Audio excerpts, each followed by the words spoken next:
On April 6, 2023, Richard Normal tweeted, "A key element of fascism is making it appear that the entire world is organized against your group, when in fact you are in the most advantageous and powerful position in society." The Los Angeles Lakers are a textbook example of this phenomenon. This is the Museum of Twitter, the show where we talk about the most important tweets in the history of Twitter.com. It's Sports Tweet Saturday, and the topic of fascism has been on a lot of people's minds lately, and so this tweet has been on my mind lately. Because I think it is very funny, I think it's accurate in its own way, and I actually think it's a good way of understanding this element of fascism. Like Serb Your Enthusiasm even says, "This tweet is such a fundamental text, it should be used in books to help people understand the definition of fascism." Because when I actually think through this element of fascism, that people who are in a very advantageous group act like they're in the most persecuted group, this example is what comes to mind. Like, there's not much difference between white guys saying, "Oh my god, we're so oppressed, we need to take our society back from everyone else," and Lakers fans saying, "Oh my god, we never get calls, our team always is getting screwed." Even though, of course, the Lakers have the most championships of any team in NBA history. Obviously, there is a big difference between those things, because one is really bad and ruining society, and one is just annoying, but in tone, they're basically the same. Richard actually followed up his tweet with a furtherance of the thought, saying, "Lakers also engage in the behavior of making their group seem impossibly powerful, count the rings, while at the same time making it seem as if they can be felled at any time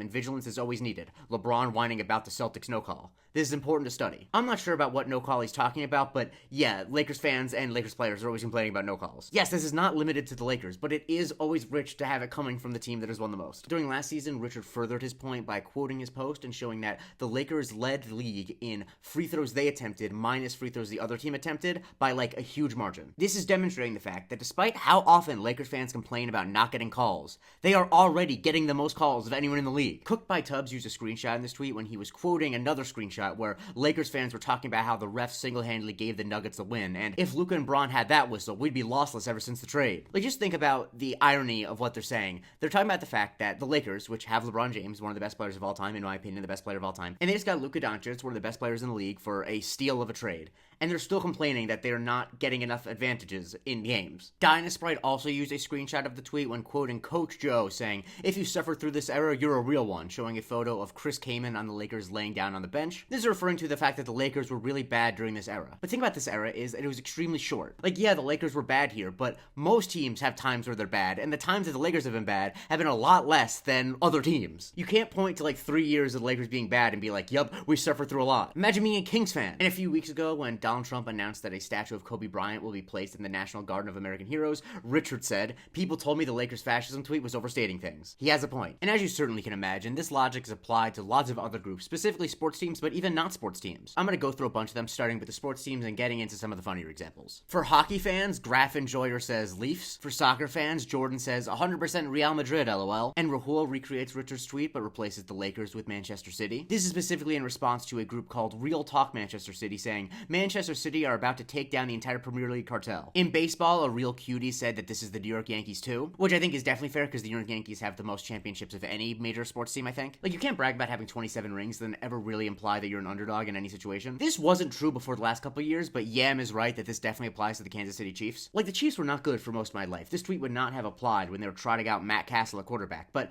once you're going for a three-peat, you can never position yourself as the screwed over underdog. An example that actually might be more apt than the Lakers is Callan Fulton saying that this is about the Southeastern Conference, specifically in football, because they constantly talk about how they're the toughest conference, so therefore they deserve the most teams in.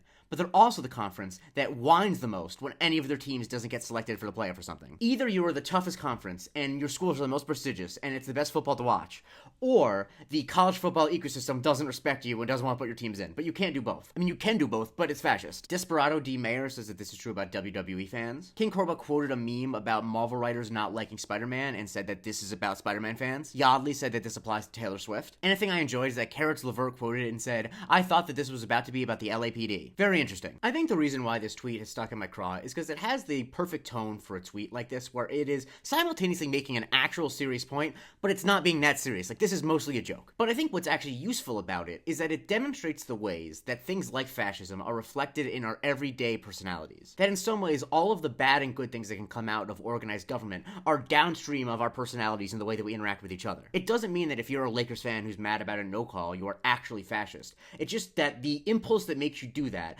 turned up to 100 and put in a situation where it's way too serious can lead to actual fascism. Because I think too often we decouple the ways that we move through the world on a day-to-day basis from the macro goings-on of the world. And so I think that this tweet, while not that serious, should have you reflect occasionally, like, wait, am I acting like the aggrieved party when I'm actually the most powerful party? Because we all want to be the aggrieved party. That sounds counterintuitive, but no one wants to be Goliath in the story of David versus Goliath. This is an aside, but remember John Boyce had a great video back in the day about how the show 24 was basically about imagining America as David in the story of David and Goliath, and that's why it was so popular despite the fact that America was the most powerful nation on earth when it aired. I recommend watching it if you can. And to Lakers fans, I just want to say, I don't hate you. I don't think you're actually fascist. There are many Lakers fans I'm friends with, and believe me, once the Mets are on like year 4 of winning championships, I'm gonna be this guy, so I can't judge. Follow me for a new tweet every day, and consider subscribing at patreon.com/Museum of Twitter, where you get to vote on what I cover on Subscriber Sundays, and you get to watch the weekly Museum of Not Twitter.